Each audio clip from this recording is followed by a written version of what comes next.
विचार करणारी माणसे. बऱ्याच वेळा मी वाचतोय, माझ्याकडे प्रचंड पुस्तक संग्रह आहे, पण तो जर मी माझ्या घरात वाचक तयार करू शकलो नाही तर त्या पुस्तक संग्रहाचा नंतर काय युनिक होणार आहे, काय वापर होणार आहे, हे अशा असंख्य उदाहरणं आपण पाहिलेली. कुठल्या तरी एखाद्या लायब्ररीला देऊन टाकणं, कुठंतरी देऊन टाकणं, असं जर तुम्हाला करावं लागत असेल तर तुमच्या अख्ख्या आयुष्यामध्ये तुम्ही साधा एक वाचक जर तयार करू शकला नाही पुढच्या पिढीचा, हे ह्यांनी किती पुढचं प्लॅनिंग केलंय की भुराचं जे आयुष्य आहे ते मला तोंडी त्याला किती सांगता येईल, तिला सांगता येईल माहित नाही, आणि तोंडी सांगण्यावरती किती विश्वास ठेवतील याची गॅरंटी देता येत नाही. परंतु ती नंतर वाचणार आहे की भुरा कसा होता, त्याचं बालपण कसं होतं, तो कशा पद्धतीनं जगला. मला वाटतं हे फार सूचक असं ही अर्पण पत्रिका आहे. याच्यातून आपण काय घ्यायचं तर मला वाटतं आपण आपलं आयुष्य लिहून वाचायला देऊया आपल्या मुलांना पुस्तक रूपाने. त्याला तात्विक तोंडीची बडबड आपण प्रत्येक दिवस घरात करतो ना, तुला माहित नाही माझं बालपण किती कष्टात संघर्षात मी घालवलंय. 8वी 9वी पर्यंत साधी चप्पल सुद्धा मला मिळत नव्हती, तू इथे 4-4, 5-5 चप्पलांचे जोड घेऊन फिरतो. हे सगळं तत्वज्ञान त्यांना सांगण्याच्या उपयोगाचं नाही, कारण त्यांनी पाहिलंच नाही, त्यांनी ते अनुभवलेलंच नाही. आणि तोंडी आपणच काय ऐकत नाही तर ते तरी काय ऐकणार आहेत. आपल्याला जग सांगतं की ओरडून सगळ्या गोष्टी, आपण तरी कुठं ऐकतो, त्यांनी तरी काय ऐकावं. म्हणून ही अर्पण पत्रिका भविष्यातील वाचकासाठी हे फार सूचक आहे. त्याची अर्पण पत्रिका वाचली पाहिजे. त्या पानांचा गंध तो आपल्या मनापर्यंत पोहोचवता आला पाहिजे. म्हणजे साने गुरुजींचं एक उदाहरण तुम्ही कदाचित ऐकलं असेल की साने गुरुजींना त्यांची आई म्हणाली की अरे आंब्यांच्या फोडी ठेवल्यात तिथे, तो आपला पुस्तकातच मग्न झालाय, तो म्हणतो खाली की एक, ती म्हणते अजून पण खा की, तो म्हणतो त्या दुसऱ्या फोडीची चव कशी आहे, ती म्हणते पहिल्या फोडीसारखीच आहे, तिसऱ्या पहिल्या फोडीसारखीच आहे, तो म्हणतो इथे प्रत्येक पानाची चव वेगळी. त्या पानाचा गंध, त्या पानाची चव आपल्याला घेता आली पाहिजे. एकट्याने हसता आलं पाहिजे, एकट्याने रडता आलं पाहिजे. म्हणून नंतरच्या काळात माझी आई माझ्या हातातलं पुस्तक ओढून घेत होती, कारण तिला बऱ्याच जणांनी सांगितलं होतं की जास्त शिकलं, जास्त वाचलं की माणूस वेड होतं, आणि हे कधी कधी रात्री हसतं. पुस्तक वाचता वाचता हसतं. इतकं शिकलेलं पोरग जर असं व्हायला गेलं तर ते चालणार नाही. म्हणून ती बऱ्याच वेळा पास कर आता असं हातातून माझ्या पुस्तक तिने ओढलेलं आहे. आणि म्हणून पुस्तकाचा गंध, त्याच्या प्रेमात पडणं जे आपण म्हणतो ते आपल्याला करता आलं पाहिजे. शब्द, त्याचं अक्षर म्हणजे रूप म्हणतो ना जे आपण, पुस्तकाचं रूप, ते रूप सुद्धा आपल्याला पाहता आलं पाहिजे. तो शब्द कसा दिसतोय, म्हणजे एखादा शब्द आहे समजा वाचणाऱ्याची रोजनिशी, तो कशा फॉन्ट मध्ये लिहिलाय, तो कसा दिसतोय, त्या रूपाच्या सुद्धा आपल्याला प्रेमात पडता आलं पाहिजे. रूपाच्या प्रेमात पडलं की बऱ्यापैकी आपलं शुद्धलेखन सुधारतं, की हा शब्द असाच होता, हा अशाच पद्धतीनं मी पाहिलाय आणि मी अशाच पद्धतीनं लिहिलाय. पण त्याच्यासाठी मग प्रूफ रीडर तेवढा ताकदीचा असला पाहिजे, म्हणजे आपल्याला त्याच्या प्रेमात पडता येऊ शकतं. आणि पुस्तक मुख्य वाचनाचा जो भाग आहे तो म्हणजे त्याचा ब्लर्ब, पाठ राखण त्याला असं. खरं तर हे दोन्ही शब्द तितके अजून परफेक्ट नाहीयेत, की त्याच्या पाठीमागे लिहिलेलं असतं की या पुस्तकामध्ये काय आहे. ते 4-5 वेळा जर वाचलं ना, तुम्हाला एवढे म्हणते का आम्ही 4-5 वेळा वाचलं तरी समजणार नाही आम्हाला. मुळात मला 3 वेळा वाचल्याशिवाय एक पुस्तक समजत नाही. आणि खरी पुस्तक वाचण्याची रीत ती तशीच आहे की ते पुस्तक 3 वेळा वाचलं पाहिजे. कारण पहिल्यांदा आपण त्याच्या रूपातच असतो, ते पाहतो, अनुभवतो. दुसऱ्यांदा आपल्याला त्याचा आशय कळायला लागतो, आणि तिसऱ्यांदा कळतं त्या लेखकाला काय म्हणायचंय. बऱ्याच वेळा लेखकाला काय म्हणायचंय हे कित्येक वाचकांना समजलेलं नसतं. वाचनाची व्याख्या काय आहे ही बऱ्याच वेळा आपल्याला शिकवलीच गेलेली नाही. वाचन म्हणजे काय, लेखकाच्या भावना, लेखकाचा हेतू वाचणाराच्या समजेनुसार, त्याच्या आकलनानुसार वाचकाला समजणं म्हणजे वाचन. त्याचा हेतू समजला पाहिजे. म्हणजे मी पुस्तक लिहिताना मला असं वाटलं होतं की माझा बाप जो आहे ना, तो वाचत असताना इतरांना त्यांचा बाप आठवला तर माझ्या पुस्तकाचं काहीतरी चीज झालं, मी लिहिण्याचं काहीतरी त्याच्यापर्यंत पोहोचवलं. मला असंख्य फोन आले की सर तुम्ही तुमच्या वडिलांबद्दल लिहिलंय पण मला याच्यात माझा बाप दिसतोय. मला वाटतं हे वाचकांपर्यंत पोहोचणार. त्याचा हेतू काय सगळ्यात महत्वाची गोष्ट आहे. म्हणजे या लेखकानं वाचणाऱ्याची रोजनिशी हे पुस्तक लिहिलंय, याचा हेतू काय आहे तर तो म्हणतो मी वाचलं, तो आनंद मला डायरेक्ट उचलून देता येत नाही. मला जो आतून आत्मानंद आपण म्हणतो तो मी लगेचच सरांना देऊन टाकला असं होणार नाही. पण त्या आनंदापर्यंत जाण्यासाठी मी वाट दाखवू शकतो, ह्याच्यासाठी मी हे पुस्तक लिहिलंय की मी जिथे पोहोचलो तिथपर्यंत पोहोचायचं जर असेल तर या वाटेने जा. म्हणून या पुस्तकाचा हेतू वाट दाखवणं आहे. या तीनही प्रश्नांची उत्तरं माझ्यापेक्षाही सतीश काळसेकर या पुस्तकामध्ये सुंदर पद्धतीनं सांगतात. आणि म्हणून कसं वाचलं पाहिजे तर असं वाचलं पाहिजे. ते पुस्तक अंतरंगामध्ये, म्हणजे मगाशी जो शब्द वापरला की त्याच्या कुशीत शिरून वाचता आलं पाहिजे, इतकं आपल्याला ते त्याच्याबद्दल आत्मीयता वाटली पाहिजे.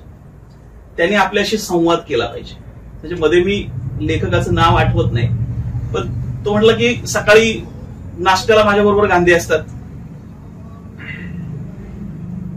म्हणजे नाश्त्यापर्यंत गांधी विचारत असतो तो. जेवताना अजून वेगळे लेखक माझ्या बरोबर असतात. म्हणजे पुस्तकाने आपल्याशी संवाद केला पाहिजे, प्रश्न विचारले पाहिजे. पुस्तकाने आपल्याला प्रश्न विचारले पाहिजेत, आपण पुस्तकाला प्रश्न विचारले पाहिजेत. हा संवाद पुस्तकातला आणि आपल्यातला होणं गरजेचं आहे. पुस्तकाने आपल्याला हाका मारल्या पाहिजे. आता तुम्हाला हे कसं होईल असं मला वाटतं नीलम मॅडमशी मागे एकदा चर्चा करताना अशी चर्चा झाली होती की काही लोक म्हणतात ते सुचायला पाहिजे असं मग मी लिहायला बसेल. तर ते सुचण्यासाठी तू करतो काय? सकाळी भरपेट नाश्ता केलाय, कोल्ड्रिंक आईस्क्रीम जेवढं पाहिजे तेवढं पोटात भरतोय आणि मग म्हणतोय मला काही सुचतच नाही. तुला सुचणारे झोप. तू जी पूर्वतयारी केली ना त्या पूर्वतयारीनुसार तुला जे सुचणारी गोष्ट आहे ती म्हणजे झोप आहे. त्याच्याशिवाय दुसरं तुला काही सुचू शकणार. तू कुणाच्याच कविता वाचत नाही, तू कवितेवरती चिंतन करत नाही, तू निसर्गाचा आस्वाद घेत नाही, तू एकांत शोधत नाही, तू मनाला प्रश्न विचारत नाही, तू स्वतःशी वाद घालत नाही. आता हे स्वतःशी वाद घालणं सुद्धा फार महत्वाचं प्रकरण. संदीप खरेंच्या भाषेत सांगायचं झालं तर मी मनात सुद्धा माझ्या कधी दंगा केला नाही. आपण दंगा सुद्धा मनात करत नाही. तुला कसं सुचल राजा? ते आपोआप सुचणारी गोष्ट नसते. श्रीना पेंडशांची जी कादंबरी आहे तुंबाडचं खोत 1300 पानांची कादंबरी आहे. त्या माणसानं 5 वेळा ती हस्तलिखित लिहिलेली आहे आणि मग त्याच्यानंतर ती जी अजरामर झाली त्याच्या पाठीमागचं कारण ते आहे. मग तुम्हाला सुचतच नाही पण तू सुचण्यासाठी करतो काय? तुला कविता लिहायची, तू हजारो लोकांच्या कविता वाचल्या पाहिजेत. हल्ली कविता लिहिणाऱ्यांपेक्षा कविता वाचणाऱ्यांची संख्या कमी. ही वस्तुस्थिती आहे. ते वाचतच नाही कुणाचं पण ते लिहायला सज्ज झालेलं असतं. काय लिहिणार आहेस राजा? काही काही लेखक मंडळी मी फार सुंदर पद्धतीने कान टोचतो, गोड शब्दात जरा पोचतं, बऱ्यापैकी पोचतं त्याच्यापर्यंत. काही गोष्टी सांगाव्या तर लागतातच, त्या सांगितल्याही पाहिजे. तो लेखक माझ्याकडे घेऊन आला आणि म्हणला, सर तुम्ही इतकं सुंदर लिहिलंय. अरे म्हटलं राजा, त्याच्यात सगळं तुला तुझ्या दुर्गुणांचं जे काही ते सगळं वर्णन आहे, ते सुद्धा त्याला भारी वाटलं होतं. इतकं मस्त लिहिलंय. सांगायचं तात्पर्य काय की आपण काय मांडतो, आपण काय लिहितो, आपण काय विचार करतो, त्याच्यावरती काय प्रक्रिया करतो, आणि ती प्रक्रिया केल्यानंतर जे काही लोणी तयार होतं ते लोकांसमोर मांडतो, तो अर्क असतो त्याचा. आणि तो अर्क जर आपल्याला लोकांपर्यंत पोचवता आला नाही तर मला वाटतं लिहिण्यामध्ये फार काही मजा नाही. आणि म्हणून या पद्धतीनं हाका येणं, पुस्तकांच्या हाका येणं म्हणजे काय, तर त्याच्यासाठी तुम्हाला पुस्तकांना छेडावं लागतं, पुस्तकांच्या जवळ जावं लागतं, विस्तारण्यासाठी वाचलं पाहिजे. आता हे विस्तारणं म्हणजे काय, मी एक माझ्या कवितेमध्ये शब्द वापरला होता, मी विस्तारतो रोज नव्यानं, तू कव्हरेज मध्ये येशील का. विद्यार्थ्यांसाठी होतं हे, कारण हल्लीचा विद्यार्थी आउट ऑफ रेंज, तो कव्हरेज मध्ये जर आला नाही तर मात्र सारं अवघड होऊन बसतं. आणि म्हणून शेवटी काय वाचावं या मुद्द्याकडे येत असताना, काय वाचावं हा खरं तर फार महत्वाचा प्रश्न आहे. मला वाटतं जवळजवळ 1 तास झालेला आहे.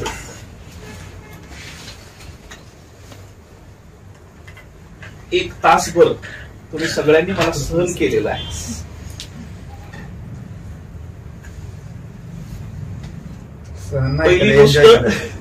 पहिली गोष्ट एक स्पष्ट करतो की तुमच्यापेक्षा मी काही वेगळा नाहीये. फक्त 6 व्याख्यानं तिथे पुढे बसत होतो. 7व्याला जेवढी काही थोडीशी समज आली ती समज घेऊन तुमच्या समोर बसलोय. याचा अर्थ मी फार शिस्तबद्ध वाचक आहे किंवा मी सगळंच काही वाचलेलं आहे असंही नाही. पण त्यातल्या त्यात आपण सगळ्यांनी मिळून काय करावं, म्हणजे बऱ्याच वेळा कळतं पण वळत नाही असं आपण म्हणतो ना. कळणारे सगळेच आहेत, वाचलं पाहिजे असं जगातल्या सगळ्यांनाच कळत. सकाळी व्यायाम केला पाहिजे, कोणाला कळत नाही.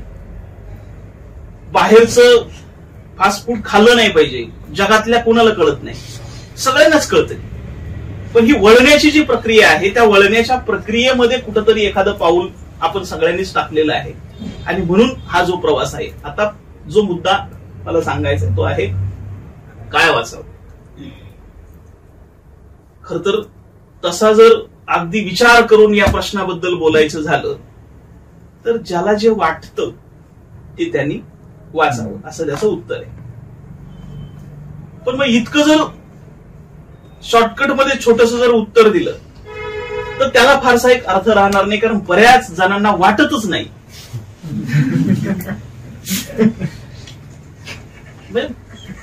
विलासराव देशमुख मुख्यमंत्री होते ना तेव्हा त्यांनी एक वाक्य वापरलं होतं. ते म्हणाले, मराठी माणसाच्या मनात जर आलं ना तर तो काही करू शकतो, देश बदलू शकतो. पण दुर्दैव असं की त्याच्या मनातच येत नाही. तसं जर त्याच्या मनावरती ठेवलं, जे मनात येईल वाचावं, तो म्हणाला अजून आलंच नाही मनात, ते कधी येईल याची गॅरंटी नाही. म्हणून त्याला काहीतरी दिशा देणं ह्याच्यासाठी आपण सांगू शकतो.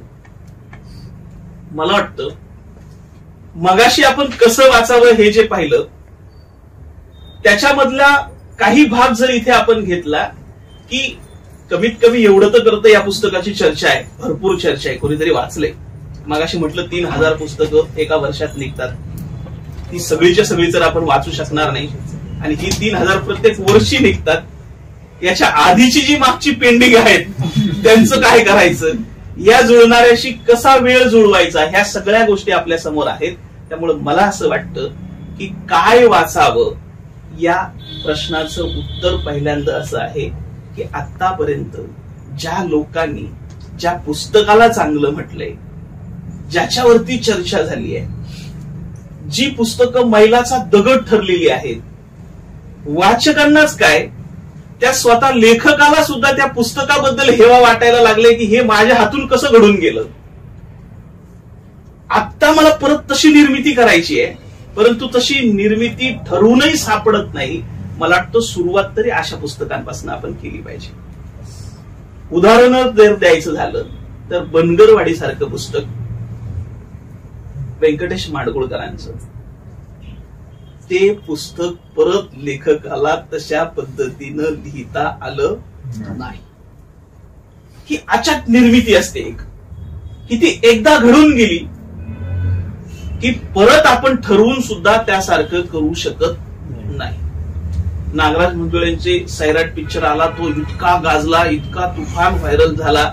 त्याच्यानंतर लोकांना आता असं वाटलं की आता नागराज मंजुळे काय देणार आहे पुढे, पण परत सैराट होणे नाही. ही जी निर्मिती आहे, ही निर्मिती ती अफलातून त्या विश्वामध्ये असताना होऊन जाते. कमीत कमी अशी पुस्तकं, ज्या पुस्तकांबद्दल चर्चा आहे, मग ह्या कादंबरीच्या अनुषंगाने विचार जर केला तर बनगरवाडी सारखी कादंबरी आहे, कोसला सारखी कादंबरी आहे. तुम्ही कमीत कमी 10-15 पुस्तकं कादंबरी क्षेत्रातली निवडा, तेवढीच वाचा. सगळंच काय वाचत बसायचं नाही, तेवढा आपल्याला वेळही नाही. नाटक, नटसम्राट सारखं नाटक आहे की जे नाटक वाचल्यानंतर आपल्याला हलवून टाकतं, अस्वस्थ करायला लागतं. काय नक्की त्या नाटकाचं द्वंद्व आहे. आणि आता मला वाटतं पिक्चर आल्यामुळे बऱ्याच लोकांनी ते पाहिलेलं असेल, परंतु पिक्चर बऱ्याच वेळा माझं तर मत आहे की विक्षिप्त करतो पुस्तकांना. तो आहे तसं मांडत नाही, आहे तसं दाखवत नाही, त्याला शेवट गोड लागतो, काहीतरी असं वेगळं त्याला मांडायचं असतं. वास्तव चित्रपटांमधून येतं असं मला वाटत नाही. म्हणून जी पुस्तकं, म्हणजे आता खरं तर आपण पहिल्या इयत्तेत आहोत असं समजूया, आणि आपण बेसिकच पुस्तकांची चर्चा करतोय. इथे खूप म्हणजे विचक्षण वाचक, म्हणजे वाचकाचे 3 प्रकार असतात. एक सामान्य वाचक, एक रसिक वाचक आणि तिसरा प्रकार जो आहे विचक्षण वाचक. तिथपर्यंत आपण काही पोहोचणार नाही किंवा आपल्याला कदाचित पोहोचू भविष्यामध्ये, पण आता आपण सामान्य वाचक आहोत, याच अनुषंगाने त्याच्याबद्दल आपण विचार करतो. म्हणून कमीत कमी अशी काही पुस्तकं आपण वाचली पाहिजेत की ज्या पुस्तकांनी वेगळी वाट निर्माण केलेली आहे. वेगळी वाट निर्माण केलेली आहे हा शब्द फार महत्वाचा आहे. विचक्षण वाचक बद्दल सांगा. पुढे एक 3 टप्पे मी सांगणार आहे की त्यांनी वेगळी वाट काहीतरी निर्माण केलेली आहे. मला तर आता मध्ये मी संविधान नावाचं पुस्तक वाचलं होतं, साधना आमटेंचं, आहे मनोहर तरी, सुनीता देशपांडेंचं. मला नंतर असं वाटलं की अरे हे मंडळी प्रचंड मोठी आहेत, त्यांचे यजमान, त्यांच्या सावलीत वाढणाऱ्या यांचं म्हणणं नक्की काय. नामदेव ढसाळांसारखा हिमालय एवढा माणूस वाळूच्या प्रियकर मध्ये त्यांची बायको नक्की काय म्हणते. आहे मनोहर तरी मध्ये सुनीता देशपांडे काय म्हणतायत, किंवा विंदा करंदीकरांसारखा माणूस त्यांची बायको रास मधून काय म्हणते. हे पण आपल्याला वाचता आलं पाहिजे. दलित साहित्यानं मी झपाटल्यासारखं दलित आत्मकथन वाचत होतो. संघर्ष जर समजून घ्यायचा असेल, जीवनामध्ये संघर्ष नक्की काय असतो हे जर समजून घ्यायचं असेल, तर आपल्याला ही दलित आत्मकथन संघर्षाची एक वेगळी परिभाषा सांगतात, व्याख्या सांगतात. आणि म्हणून प्रत्येक साहित्य प्रकारामध्ये मी तर आजच्या व्याख्यानाच्या निमित्तानं असं म्हणेल, फक्त त्याच्यातली 10 पुस्तकं तुम्ही सुरुवातीला वाचा. आत्मकथन कोणाचं चांगलं आहे, उत्तम कांबळ्यांचं वाट तुडवताना सारखं आत्मकथन जर वाचलं तर पुस्तक काय चमत्कार करू शकतं. एक मुलगा स्टँडवरती जातोय, काखेमध्ये त्यांच्या पेपरचा गठ्ठा आहे आणि तो लोकांना विकतोय, सकाळ घ्या, सकाळ घ्या, 1 रुपयाला सकाळ, 50 पैशाला सकाळ. तोच माणूस त्याच वर्तमानपत्राचा संपादक होऊ शकतो. ही ताकद पुस्तकामध्ये आहे आणि हे सगळं वर्णन वाट तुडवताना आहे. पुस्तकानं काय बदल होऊ शकतो. एपीजे अब्दुल कलामांचं उदाहरण माहितीये तुम्हाला. घरी आई एक्सपायर झाले, जायला पैसे नाहीत, पुस्तक भेट दिलेले, ते विकत घेत नाही कुणी, म्हणून त्या पुस्तकावरती कर्ज काढून हा माणूस घरी जातो आणि परत ते पुस्तक मिळवतो. डॉक्टर बाबासाहेब आंबेडकरांचं उदाहरण आहे, टिळकांचं उदाहरण आहे, नेहरूंचं उदाहरण आहे. नेहरू तर समांतर वाचायचे, 5 पुस्तकं एका वेळेस वाचायचे. म्हणजे कॉलेजमध्ये आहेत तर कॉलेजमध्ये दुसरं पुस्तक, बुक गॅलरीत आहे तर बुक गॅलरीत दुसरं पुस्तक, घरी आहे तर घरी तिसरं पुस्तक, गावाला गेलोय तर गावाकडे 4थं पुस्तक. अशी समांतर एकाच वेळेस ही मंडळी पुस्तकं वाचायची. अर्थात तितकं आपल्याला प्रगल्भ व्हायला वेळ आहे, कारण नंतर 5 पुस्तकं जर समांतर वाचली तर कुठून सुरुवात केली होती आणि कुठं थांबलो याच्यातलं काही गणित आपल्याला कळायचं नाही. परंतु तुर्तास तरी आपल्याला काही ठराविक पुस्तकं वाचत असताना 5-5 पुस्तकं सुरू करूया, पण प्रत्येक वाङ्मय प्रकारातली पुस्तकं वाचली पाहिजेतच. कादंबरी वाचली पाहिजे, कथा वाचली पाहिजे, कविता वाचली पाहिजे, चरित्र वाचलं पाहिजे, आत्मचरित्र वाचलं पाहिजे, मुलाखती वाचल्या पाहिजेत, वर्तमानपत्र वाचली पाहिजेत, मासिकं वाचली पाहिजेत. या सगळ्यांचे धागे पकडून दिवाळी अंकापर्यंत आपल्याला पोहोचता आलं पाहिजे, तर ते सर्वांगीण काहीतरी आपल्याला मिळू शकतं, परिपक्व आपल्याला होता येऊ शकतं. म्हणून मला वाटतं याच्यात खूप बोलण्यासारखं आहे. खूप पुस्तकांची नावं सुचली, पण एकाच बैठकीत जर एवढं सगळं काही सांगितलं तर म्हणतील त्यापेक्षा न वाचलेलं बरं. एवढं सगळं कसं वाचणार, कसं शक्य आहे? आणि म्हणून शेवटच्या मुद्द्याकडे येत असताना काय नक्की आपण करायला हवं आणि याच्यातले अडथळे काय आहेत आणि याच्यातून पुढे जात असताना आपल्याला काय काय मार्ग काढता येऊ शकतात. सगळ्यात मोठा अडथळा आहे हा मोबाईल.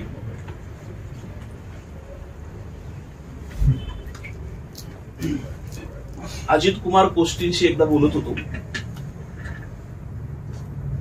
ते म्हणाले की नाटक हातात लिहायला घेतलं होतं आणि काहीतरी सुचलं, थोडस लिहिलं की परत ते वेगळ्याच विश्वात जायचं. 8-15 दिवस झाले नाटक लिहितोय, अर्ध झालं की मग का होत नाही पूर्ण, म्हणून त्यांनी रिसर्च सुरू केला. मग त्यांच्या लक्षात आलं की हे एकतर वाचते, एकतर ते गुणगुण करत बसते, व्हायब्रेट होते, नाही तर कुठंतरी ठिणगी टाकून मोकळं. ह्याला जर एखाद्या खोलीत बंद केलं तर, आणि मग तिथून पुढे त्यांनी मोबाईलला स्वतंत्र रूम केली. ते म्हणजे माझ्या घरात मोबाईलला घर आहे, जगात कुठेही असं नाही की मोबाईलसाठी घर आहे. ते मस्तपैकी खुर्चीवरती ठेवतात, त्याला खाली नॅपकिन ठेवतात, त्याच्यावरती आरामशीर त्याला झोपवतात, कुलूप लावतात आणि मग बाहेर येतात आणि मग लेखनाकडे वळतात. मला वाटतं अजित कुमार कोष्टी सगळ्यांनी टीव्हीवरती पाहिलेला आहे. बंद एकदा केलं की सुरुवात होते. मला वाटतं हे आपण करू शकतो, 100% करू शकतो. ठरवलं तर होऊ शकतं, पण त्याच्यासाठी पहिल्यांदा आपल्याला वाटलं पाहिजे की मला त्याला दूर करायचं. ते स्वतः चिटकायला आपल्याला येतच नाही, मुळात आपणच त्याच्याकडे जातो. आणि आपला एक बेसिक प्रश्न परत तोही गुळगुळीत झालेला आहे, मोबाईल आपल्यासाठी आहे की आपण मोबाईलसाठी आहे. ते अख्ख्या जगाला सांगत फिरल, पण त्याला मात्र ते कळणार नाही. व्याख्यानामध्ये बोललं जाईल, पण कृतीमध्ये यायला थोडस अवघड आहे. ते सगळ्यात मोठं हत्यार जर आपल्याला बाजूला करता आलं, त्याच्यासाठी कुलूपबंद व्यवस्था जर करता आली किंवा वेगळ्याच रूम मध्ये त्याची रवानगी जर झाली, तर मला वाटतं किंवा त्याचाच उपयोग करून त्यालाच फसवता येऊ शकतं आपल्याला, की त्याच्यावरतीच टायमर लावायचा 1 तासाचा, की मी 1 तास तुझ्याकडे येणार नाही, असं सुद्धा त्याचा उपयोग करून आपल्याला करता येईल. पण पहिलं हत्यार जे आहे ते आपल्याला बाजूला करावं लागणार आहे आणि गुळगुळीत वाक्यांच्या पलीकडे विचार करावा लागणार आहे. ही गुळगुळीत वाक्य आपल्याला इतकी फसवी आहेत, परंतु हे चुकू खरंच म्हणतो का आपण त्यालाच? वाचाल तर वाचाल, हे शब्द इतके म्हणजे अतिपरिचयात अवज्ञा असं म्हणतो ना आपण, तशी आपली गत झालेली. हे सगळं माहिती आपल्याला, आपण त्याच्या खोलात घुसत नाही. आणि दुसरी गोष्ट, स्वतः काहीतरी करण्याची वृत्ती ठेवली पाहिजे. म्हणजे मला कधी कधी मराठी माणूस आहे ना केशव सुतांच्या कवितेसारखा वाटतो. एक तुतारी त्या मज आणून फुंकीन मी ती सोप्राणाने. ही तुतारी ती तुतारी नाही, ही केशव सुतांचीच तुतारी नाही. आता तुतारीच्या अर्थ वेगळे अर्थ आहे. तो काय म्हणतोय की तुम्ही मला आणून द्या मग मी फुंकेल. मराठी माणूस सेम असाच आहे. मी वाचेल पण मला पुस्तक आणून द्या.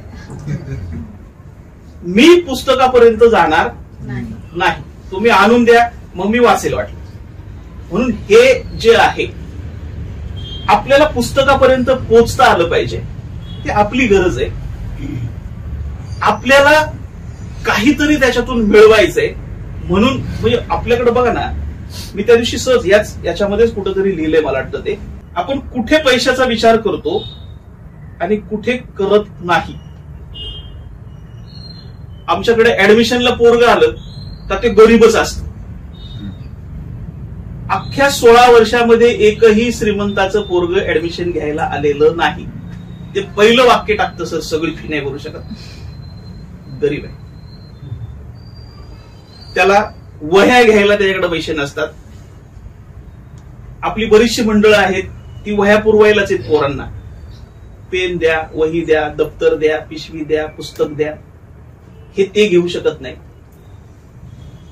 त्याला जर एखाद्या ठिकाणी क्लास लावायचा आहे, काहीतरी शिकायचंय, म्हणजे आभा कराटे शिकलेली, तिला पैसे मोजावे लागले असतील तिच्या आई वडिलांना ते स्किल शिकण्यासाठी. किंवा आता तबला शिकणारी मुलं आहेत, क्षितिज तबला शिकतोय, क्लास लावायचा आहे, तिथे पैसे द्यावे लागतात. कुठल्याही गोष्टीला पैसे मोजायचे म्हटलं की आम्ही मात्र मागे फिरतो. ज्ञानाच्या बाबतीतच हे जास्त आहे. व्याख्यात्यांनी मानधन मागितलं ना तर असं काही बघतात त्याच्याकडं. असं कधी गौतमी पाटील का बघितलं असेल का त्यांनी, तिने मानधन मागितल्यावर?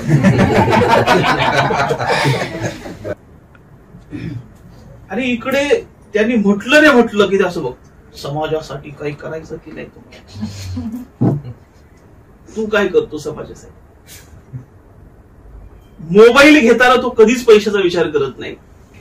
तो म्हणतो स्क्रीन टच असलेला बरा, 2 पैसे जाऊ दे, बघू आपण काय करायचं. टीव्ही त्याला 52 इंची लागतो, तिथे तो कधी पैशाचा विचार करत नाही. हॉटेलमध्ये गेल्यानंतर नाश्त्याला बसल्यावरती सुद्धा 700-800 रुपये सहज निघून जाते. तिथेही कधी तो विचार करत नाही की एवढे पैसे मी तिथे घालवले. पण शाळा आली, शिक्षण आलं, पुस्तक आलं, ज्ञान आलं, व्याख्यान आलं, आमचा खिसा आपोआप बंद होतो. तिथे आम्ही पैसे खर्च करत नाही. ज्ञानाच्या बाबतीत पैसे खर्च करत नाही. हे मला कुठे घेऊन जातं माहिती का? 17व्या शतकामध्ये घेऊन जाते. 1767 मध्ये पेशवे पिराजी जाधवकडं पुस्तक ग्रंथ आणण्यासाठी घोडेस्वार पाठवायचे आणि वाचण्यापुरते घेऊन या म्हणायचे. कधी? 1767 मध्ये. पेशव्यांना कधी असं वाटलं नाही की आपला काहीतरी ग्रंथसंग्रह असावा, ग्रंथालय असावं, पुस्तकं असावीत. वाचण्यापुरतं फक्त घेऊन यायचं आणि ते परत नेऊन द्यायचं. पण मित्रांनो, ती गोष्ट वेगळी होती तेव्हाची, कारण तेव्हा पुस्तक हस्तलिखित तयार करावं लागायचं. म्हणजे भगवद्गीता सुद्धा तेव्हा त्या कालखंडामध्ये ती काहीतरी म्हणजे वाटतं 30 रुपयाला काहीतरी असायची. तो कालखंड 30 रुपयाचा. 17व्या शतकात 30 रुपये म्हणजे आताचे लाखात धरावं लागेल आपल्याला. तेव्हा ठीक होतं ना. पण तो दृष्टिकोन आजही आम्ही सोडला नाही. पुस्तकं वाचण्यापुरती आणायची, परत नेऊन द्यायची, वाचण्यापुरती आणायची, परत नेऊन द्यायची. आणि म्हणून जोपर्यंत आपण या वृत्तीच्या पलीकडे जात नाही, ज्ञानासाठी खर्च करायला तयार होत नाही, आपल्यासाठी का कोणी करावं त्यांनी पुस्तक दिलं तर मग मी वाचणार आहे, ग्रंथालयात पुस्तक असलं तरच मी वाचणार आहे. हे कुठेतरी बदललं पाहिजे, कारण याचे फायदे जे आहेत ते फायदे आपल्याला जेव्हा माहिती होतील, आर्थिक फायदेच म्हणत नाही, ज्ञानाला जी किंमत आहे ती जगात दुसऱ्या कुठल्याही गोष्टीला असूच शकत नाही. परंतु याच्यासाठी आपल्या सगळ्यांच्या भूमिका ज्या आहेत त्या आपल्याला बदलाव्या लागतील. ग्रंथपालाची भूमिका बदलावी लागेल. ग्रंथपाल मला वाटतं रिटायर झाला आता, त्याच्याकडे आम्ही गेलो होतो. त्यांना म्हटलं की इतकं सुसज्ज कसं काय दिसतंय हे सगळं. तो म्हटलं इकडे मी पोरांना फिरकूनच देत नाही. त्या भूमिका आपल्याला बदलाव्या लागतील. ढोंगी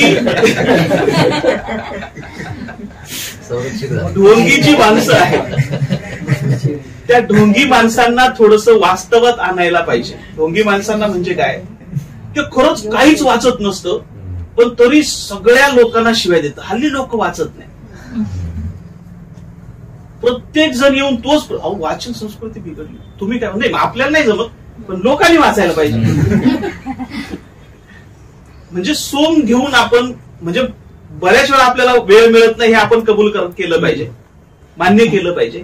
त्याच्या प्रयत्नात आपण आहोत ही गोष्ट मान्य केली पाहिजे. त्यामुळे या भूमिका आपल्या स्पष्ट असल्या पाहिजेत. शासनाच्या सुद्धा भूमिका आजही स्पष्ट नाहीत. पृथ्वीराज चव्हाण जेव्हा मुख्यमंत्री होते तेव्हा त्यांनी भाषणामध्ये इतक्या सुंदर पद्धतीनं ते मांडलं होतं की हल्ली देशामध्ये ग्रंथालयांचं जाळं पसरवणं किती गरजेचं आहे आणि शासन तीच भूमिका घेऊन पुढे जात आहे. मराठी शाळा बंद केल्या, सगळी ग्रंथालय बंद केली. मध्ये पुस्तकांचं गाव जे आहे भिलार, त्याच्यावरती सुद्धा खूप शासनाचा खर्च होतो म्हणूनही तो खर्च कमी केला तिथला. कुठल्याही नवीन ग्रंथालयाला अनुदान देणं सध्या चालू नाही, सगळी अनुदानं बंद आहेत.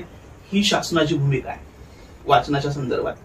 आणि आता सगळं, मला राजकारणावरती जायचं नाही, बोलायचं नाही, परंतु आता हे सगळं जे लादतायत आपल्यावरती, हे मांडतायत आपल्यावरती, हे सगळं वाचनापासून प्रवृत्त करण्याच्याच भूमिका आपल्या समोर ठेवल्या जात आहेत. आणि ह्या जोपर्यंत आपण वाचणार नाही तोपर्यंत इतक्या सिंपल गोष्टी आहेत ना, लोकांना का कळत नाही मला माहित नाही. मला वाटतं बऱ्यापैकी काही मुद्दे मी तुमच्या समोर ठेवण्याचा प्रयत्न केला. मोबाईल जसा अडथळा आहे आपला, तसा घरातला जोडीदार सुद्धा फार महत्वाचा आहे. त्या जोडीदारालाही वाचन संस्कृतीकडे जर वळवलं तर आपलं वाचन सुद्धा सुसह्य व्हायला मदत होणार आहे.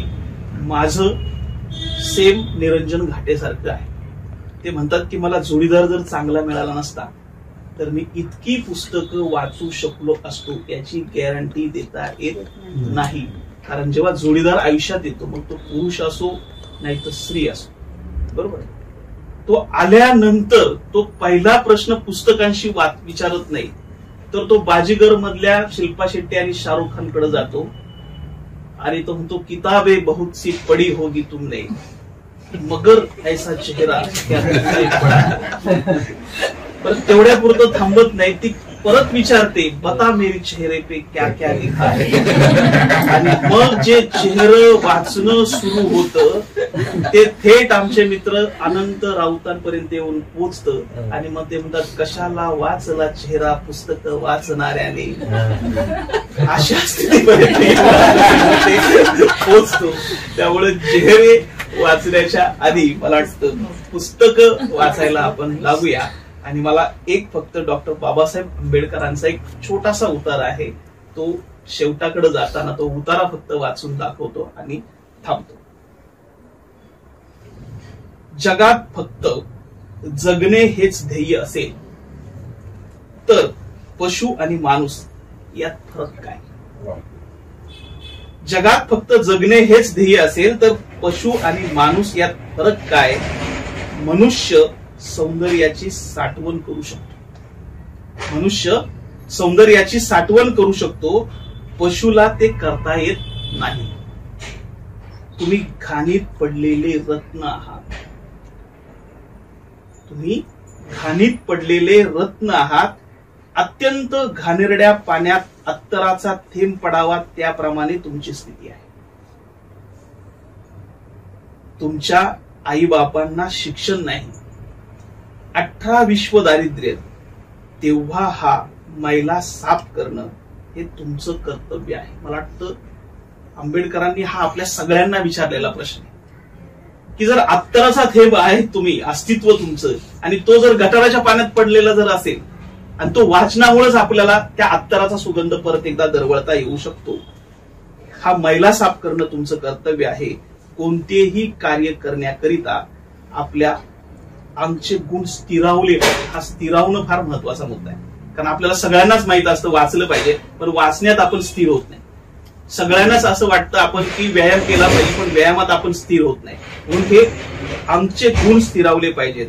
स्वतः सुधारल्याशिवाय इतरांना तुम्ही काहीही शिकवू शकणार नाही. तुम्ही सर्वांनी जवळजवळ 1.5 तास खूप सुंदर पद्धतीनं ऐकून घेतलं, त्याबद्दल तुमचे सर्वांचे मनपूर्वक आभार व्यक्त करतो. आणि